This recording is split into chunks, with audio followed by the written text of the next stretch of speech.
사랑하는 초업제일교회 성도 여러분, 유튜브 시청자, 구독자 여러분 반갑습니다. 김정빈 목사입니다. 간밤에도 평안히 잘 주무셨습니까? 오늘 2024년 11월 12일 화요일 아침입니다. 오늘 오랜만에 거룩한 독서 시간을 갖도록 하겠습니다. 제가 잠시 기도합니다. 하나님 감사합니다. 오늘도 이 아침에 또 마틴 루터의 생애에 관한 책을 읽게 하심에 감사를 드립니다. 오늘 시간도 집중해서 읽게 하시고 오늘도 루터의 삶을 통해 우리가 도전받을 거 도전받고 배울 점 배울 수 있도록 도와주옵소서. 또 지식적으로도 잘 알기를 원합니다. 아버지 역사해 주옵소서. 감사드리고 예수님의 이름으로 축복하며 기도하옵나이다. 아멘. 네, 오늘 오랜만에 루터 읽습니다. 좀 기억이 잘 안 날 겁니다. 끊겼으니까. 그래서 12장이었고요. 유랑자 돌아오다. 루터가 이제 돌아오는 장면이죠. 비텐베르크로. 오늘 그 중에서도 혼란이라는 챕터부터 함께 읽도록 하겠습니다. 집중해서 잘 읽고 은혜 받기를 바랍니다. 혼란. 크리스마스 날 2,000명의 사람이 성교에 모였다. 전체 읍이 모인 것으로 한 연대기 작가는 얘기했다. 전체 인구가 2,500명이었으니 틀린 얘기는 아니었다. 칼슈타트는 미사 제복을 걸치지 않고 평상시 입고 있는 검정 신부 차림으로 미사를 집례했다. 그는 설교에서 사람들에게 성례를 준비하느라 금식이나 고해를 할 필요는 없다고 얘기했다. 먼저 사제를 꼭 받아야겠다는 사람이 있다면 그는 성례 그 자체에 대한 믿음이 없는 사람이었다. 필요한 것은 믿음뿐이다. 믿음과 마음속 깊은 곳에서 우러나오는 뉘우침이면 족하다. 여러분이 믿기만 하면 그리스도께서는 여러분이 그분의 축복된 상태에 참여하게 하십니다. 그분은 여러분을 정결케 하셨으며 그분의 약속으로 여러분을 거룩케 하셨습니다. 그보다 더 좋은 것은 그리스도께서 여러분 앞에 서 계시다는 사실입니다. 그분은 여러분에게서 모든 고생과 의심을 제거하심으로써 여러분이 그분의 말씀으로 축복된 상태에 들어간다는 점을 일깨워주고 계십니다. 이어서 칼슈타트는 미사문을 아주 짤막하게 라틴어로 낭송하면서 희생제사와 관계에 있는 문구를 모조리 빼버렸다. 빵과 포도주에 축도하고 분배하는 대목에서 그는 라틴어에서 독일어로 바꿨다. 평생에 처음으로 거의 온 2,000의 군종은 자기 나라 말로 이것은 새롭고 영원한 언약과 믿음의 진수에 대한 내 피의 잔이니 사제를 위해 너희들에게 쏟는 것이라 하는 말을 들었다. 성찬 배수자 가운데 한 사람은 너무 떨리는 바람에 그만 빵을 떨어뜨리고 말았다. 칼슈타트는 그에게 그걸 도로 치우라고 얘기했다. 그러나 그는 앞으로 나와 쟁반에 있는 성스러운 빵 조각을 자기 손에 쥘 용기 있던 사람이었음에도 불구하고 그것이 바닥에 떨어져 더럽혀지는 것을 보는 순간 하나님의 몸에 신성모독을 범했다는 공포에 질린 나머지 다시는 것을 만질 수 없었다. 칼슈타트의 통솔 아래 비텐베르크 읍의회는 그 첫 종교개혁 규례를 발표했다. 앞으로 미사는 칼슈타트가 집례했던 대로 진행되어야 했다. 사회개혁에 대한 루터의 견해가 보충되었다. 구걸은 금지되었다. 정말로 가난한 자들은 공공기금으로 부양해야 했다. 매춘도 금지되었다. 그리고 교회에서 상을 제거해야 한다는 아주 새로운 조항이 따랐다. 여러가지 상, 그림, 성인들, 동정녀 마리아의 조상, 그리스도의 십자가 순환상에 대한 문제가 지난 몇 주 동안 크게 시달림을 받았다. 츠빌링은 상 파괴의 난동을 이끌면서 재단을 띄웠고 성인들의 상과 그림을 때려 부쉈다. 이 아이디어 장본인은 칼슈타트였다. 그는 당당하게 성경을 인용했다. 너를 위하여 새긴 우상을 만들지 말고 또 위로 하늘에 있는 것이나 아래로 땅에 있는 것이나 땅 아래 물속에 있는 것에 아무 형상이든지 만들지 말라. 이 말씀은 칼슈타트 자신의 체험에 의해 더 강화되었다. 그는 너무 여러가지 상에 집착하다 보니 참된 예배를 드릴 수 없었다. 하나님은 영이시니 영적인 예배를 드리지 않으면 안 되었다. 그리스도는 영이지만 그리스도의 상은 나무나 금문이다. 그리스도의 십자가 순환상을 묵상하는 사람은 그리스도의 영적인 고난보다는 그의 신체적인 고통만 생각하기 쉽다. 종교 마술에 대한 이 공격에 대한 종교 음악에 대한 공격이 뒤따랐다. 오르간, 나팔, 피리는 극장으로 추방하라고 칼 슈타트는 말했다. 천국의 시편 칸타타보다 마음에서 우러나는 한마디의 기도가 훨씬 낫다. 오르간의 음란한 가락은 세상의 여러 가지 생각을 불러일으킬 뿐이다. 그리스도의 고난을 묵상해야 할 시간에 피라무스와 티스베의 연애를 생각나게 할 뿐이다. 꼭 노래가 있어야 한다면 독창으로 제안하라. 비텐베르크가 이렇게 인스타파 운동으로 소동을 일으키고 있을 때 보헤미아 국경 가까운 곳에 있는 칠비카우에서 3명의 평신도가 도착했다. 이들은 주의 선지자들로 자처하면서 전능자의 친밀한 대화를 가졌다고 주장했다. 그들은 더 이상 성경을 필요로 하지 않았으며 성경만 신뢰했다. 만약 성경이 중요하다면 하나님께서 직접 하늘에서 떨어뜨려 주셨을 것이라는 얘기다. 그들은 유아 세례를 공박하면서 불경건한 자들을 살육해 버리고 경건한 자들의 왕국을 빨리 세우자고 외쳤다. 그 방법으로는 투르크족의 손을 빌리든 경건한 자들의 손을 쓰든 상관없다는 식이었다. 그들의 얘기를 들은 멜라니토는 어이가 없었다. 그는 선거 후에게 이런 편지를 띄었다. 큰일 났다는 말로는 표현이 부족합니다.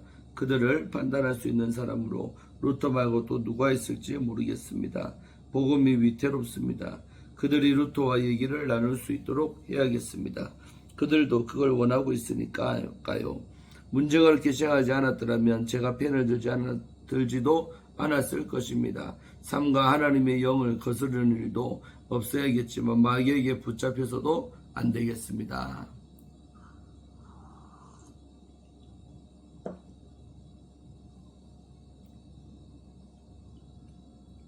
그러나 루터와 그런 논쟁을 갖도록 하는 것은 루터에게 위험스럽고 또 비텐베르크에도 환란을 초래할 것으로 보였다. 비텐베르크는 이미 할 일이 산적했고 슈팔라틴의 의견에 동조하고 있었다. 루터는 그의 편지에서 이 선지자들을 종교적인 이유로 배척했다. 그들의 얘기가 너무 유창했기 때문이다. 영적인 문제에 정통한 사람이란 사망의 골짜기를 통과해가는 사람들이지. 이 사람들이 3층 전에 들리워 올려졌다는 달콤한 얘기를 한다 해서 믿지 말게. 하늘의 왕께서는 직접 인간들에게 말씀하시는 법이 없으셔. 하나님은 이글거리는 불일세. 여러 서인들의 꿈과 비전은 끔찍스럽지. 무영들의 진가를 입증하기나 자네가 그렇게 할 수 없거든. 가말리엘의 권면을 따라 기다려 보게나. 또 다른 편지에서 그는 이렇게 덧붙였다. 나는 우리들이 칼을 쓰지 않아도 이 선동자들을 제지할 수 있을 것으로 보네. 제후께서 그들의 피로 손을 더럽힌 일이 없기를 바라네. 그들 일로 내가 가야 할 이유가 조금도 없군. 프리드리 현이는 덩달아 일어나는 소요로 미칠 지경이었다. 이번에는 오른편에서 들었다. 비텐베르크의 시끄러운 행동이 경계선바 게오르크 공작의 귀에까지 들어갔으며 작센의 두 가문의 뿌리 깊은 경쟁이 이 신앙의 틈을 그냥 놔두지 않았다. 루터는 얼마 안 있으면 그를 반대하는 교황, 게오르크 공작, 마귀, 이 삼총사를 격퇴할 참이었다. 이 순간은 공작이 그 셋 가운데 가장 적극적이었다. 그는 니른베르크의 의회에 참석 중이었으며 대의원들을 설득해서 프리드리 현인과 마이센의 주교에게 다음 지시사항을 띄우게 했다. 마이센의 주교는 이때 비텐베르크 지역에 대한 종교적 관할권을 쥐고 있었다. 듣자 하니 신부들이 평상복 차림으로 미사를 집례하면서 주요 부분을 생략한다는군요. 그들은 성체를 독일어로 축복하며 배수자들은 미리 고해할 필요도 없다고 하죠. 빵과 포도주를 자기 손으로 짚고요. 우리 주님의 보혈을 포도주 잔이 아니라 커다란 잔으로 돌린다는군요. 어린아이들도 성체를 받고요. 신부들을 폭력으로 지대에서 끌어내린다죠. 신부들과 수도사들이 결혼하며 일반 사람들이 천박한 일과 불쾌한 일을 일삼다는군요.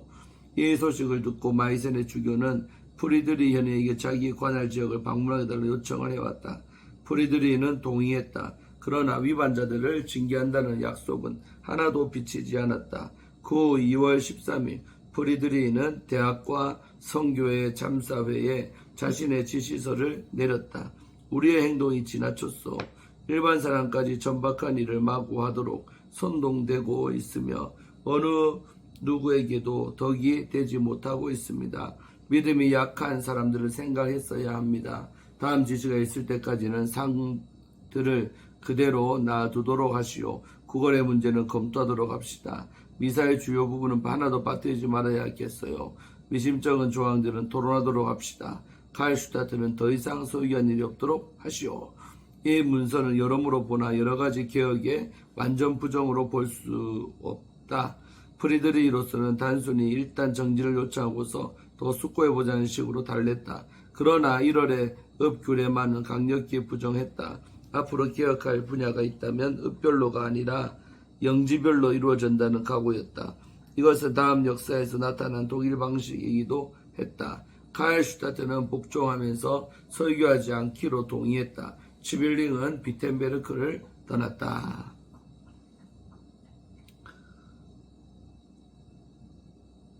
돌아오라는 초청. 그러나 읍의회는 마틴 루터에게 돌아오라는 초청을 띄움으로써 선거 후에게 맞서기로 결정했다. 비텐베르크 의회와 전 은민의 이름으로 된 초청장이 그에게 보내졌다. 선거 후가 자신들의 규례를 무효로 돌린다면 이 전체 운동의 주인공을 데려오겠다는 셈이었다. 어쩌면 그들은 루터가 중도적인 영향을 발휘해 주기를 기대했던 것 같다. 카일슈타트와 치빌링은 시들어져가는 선동자들이었다. 멜라니토는 동요되어 있으면서 과격한 사람들을 피해 떠나려는 생각을 품고 있었다. 그는 터놓고 댐이 터졌어. 나로서는 그 물살을 막을 수 없군 하고 얘기했다. 의회로서는 바르트부르크 이외에 어느 곳에서도 지도력을 찾아볼 수 없었다. 그래서 선거 후와 상의하지 않고 아니 알리지도 않고 루터에게 돌아오도록 초청을 했다. 루터에게도 돌아오고 싶은 마음이 없는 것은 아니었다. 일찍이 지난 12월 그는 부활절이 지나기까지 그곳에 숨어있고 싶지 않다는 의사를 비쳤다. 자신이 한 권의 설교집과 신약 번역을 마칠 때까지만 머무르고 싶어했다. 그 다음에는 구약 번역에 착수하되 비텐베르크 가까운 곳에 정착이 있으면서 자기보다 히브리어에 더 전통한 동료들의 도움을 받고 싶다고 제안했었다. 당시 그에게 있어서는 이러한 학문적 관심이 비텐베르크의 지배권을 잡아보겠다는 어떠한 욕망보다도 그에게 동기를 부여했다. 읍과 은민들로부터 직접 초청장이 날아오자 이것은 그에게 하나의 하나님의 부르심이었다. 루터는 정중하게 선거 후에게 자신의 의도를 전달했다. 프리드리히는 답장에서 자신의 일이 너무 필요했던 것 같다고 얘기했다.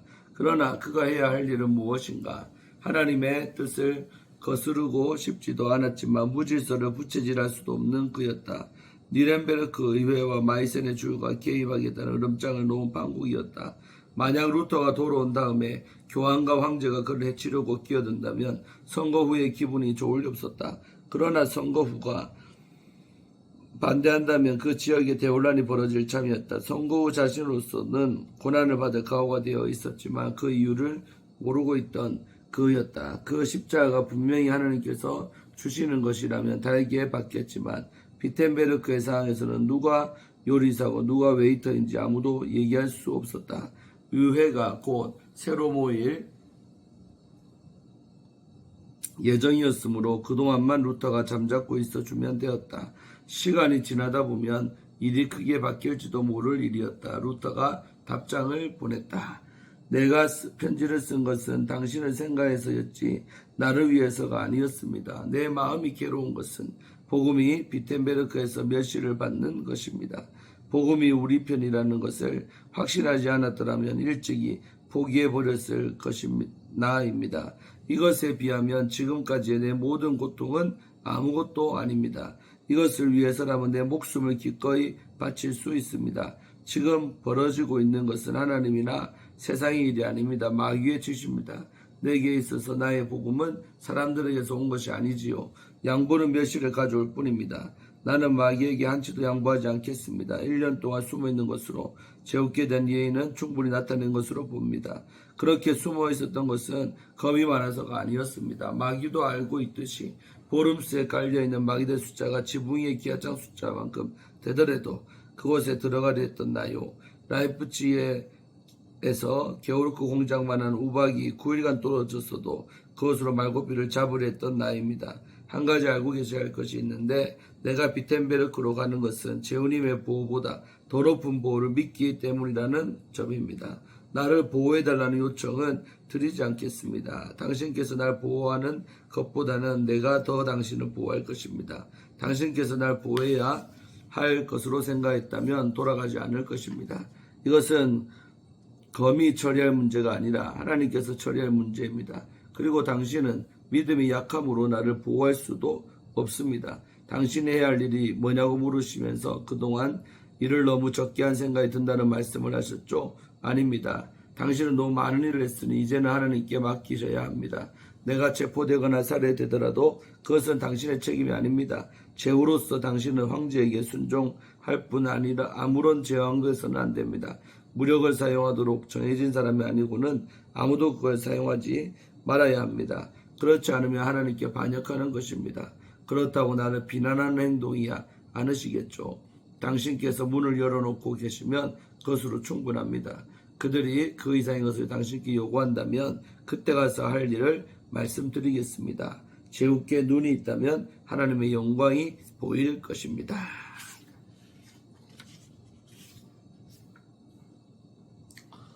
네, 오늘 여기까지 보고요. 내일 또 이 시간에 다시 또 이어서 읽겠습니다. 와, 루터가 여러분 너무 멋지지 않습니까? 정말로 이렇게 비테베르크로 죽음이 기다리는데도 돌아오겠다는 것을 위협스러운 상황 속에서 그러면서 프리드리현이라고 그 성가운 제후인데 그 사람이 이렇게 보호해 준다는데도 보호가 필요 없다. 나는 더 큰 하나님의 보호가 있다. 얼마나 은혜되는 표현 아니겠습니까? 참 루터가 얼마나 대담하고 또 이렇게 참 하나님 믿는 믿음이 좋은 사람이었던가를 우리 다시 한번 느낍니다. 세상 살아가면서 종교개혁까지 뭐 거창한 건 아니더라도 내 믿음 지키고 말씀대로 사는 일도 마찬가지입니다. 하나님에 대한 그런 믿음이 우리 안에 있을 때 우리가 다 세상의 모든 어떤 압박도 있어도 더 큰 하나님의 보호하심을 믿는다면 승리할 줄로 믿습니다. 오늘 하루도 좋은 하루 되시기를 바랍니다. 기도하고 마칩니다. 하나님 감사합니다. 오늘도 마틴 루터의 생애 귀한 책을 통하여서 루터가 얼마나 종교개혁하기 위해 쓰고 힘쓰고 또 생명의 위협까지 받는 상황 속에서도 담대하게 이 일을 해나가는 것을 볼 때에 참 고개 숙여 경의를 표하고 존경심이 듭니다. 아버지, 우리는 종교개혁까지 아니더라도 그냥 하나님 말씀을 하나 지키는 것도 사람들의 압박이나 내 상황 논리 환경들 때문에 넘어질 때가 얼마나 많은지요.